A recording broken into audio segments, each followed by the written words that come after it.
to episode 3 of Lore Drop. My name's Andrew, and I'm the Dungeon Master for Chasing Tales. Today we shall peer north to Ravenmoor Lagoon and to the giant isles of Jimlo and Osira to find how the boisterous giants led to the rise of the arcane superpower that is Volm. Today's history lesson is brought to us from the library of General Stalwart Summerhold, who spent his life defending northern Addagan from the lingering dangers of Canis, and whose parents fought in the giant war themselves. North of Addagan, a string of islands known as the Black Chain stretch, connected by colossal iron bridges. These scattered islands are home to a clan of fire giants that spend their days hammering deep into the islands for ore to fuel their incredible constructions. In the year 867, the giants turned a greedy gaze south at Addagan's hard-working populace and its ore-rich mountains.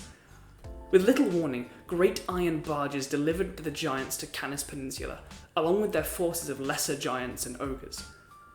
The mighty giants quickly destroyed the towns and villages that once populated Canis, meeting resistance when their advance reached the city of Moldrin. The army of Addagan had forfeited much land, but used the time to prepare the southern cities for the strategies of the giants. Despite this preparation, the forces of Addagan struggled. Those that did not meet the fate of the giant's blade were manacled and piled on the barges, returning them to the Black Chain, where they were put to work in the giant's mines. Prospects looked bleak. West of Addagan, the sprawling Bilthimian Empire eyed up the conflict with malicious opportunism. Led by an incestuous and tyrannical family, the Bilthimian Empire was a terrible neighbour. On this occasion, however, they offered aid. Troops flooded to Moldrin and the surrounding area, fending off the giants, turning the tide of the conflict.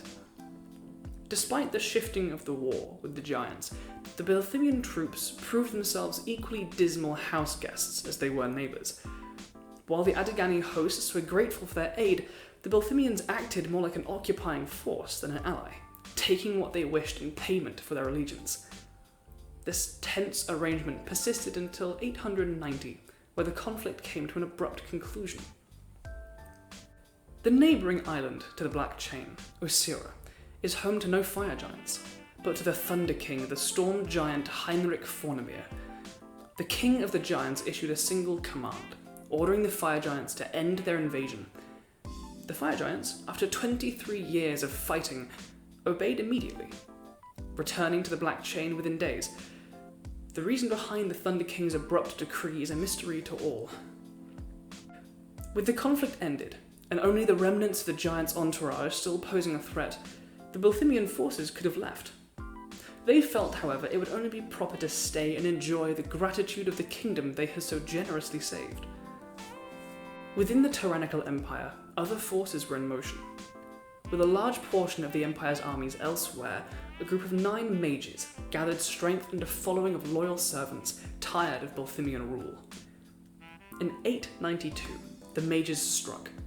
In a flurry of magic and blood, the entire Bilthimian family was executed in their homes across the empire. The followers of these mages cried revolution, and more quickly followed. Those loyal to the Bilthimians cowed in fear of the mages and fled. The soldiers were ordered to return from their protracted occupation of Addagan. The following months saw the radical transformation of a tyrant's empire rife with inequality and famine into a nation of arcane learning and prosperity. Less than a month after the Bilthimian flags were torn down, the flags of Volm were raised for the first time. And so concludes the 3rd episode of Lore Drop. If you've enjoyed this little history lesson, be sure to like and share, follow and subscribe.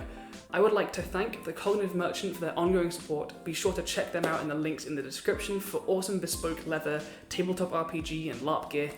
Thank you so much for watching. See you Thursday at 6 for the next episode of Chasing Tales. Thank you.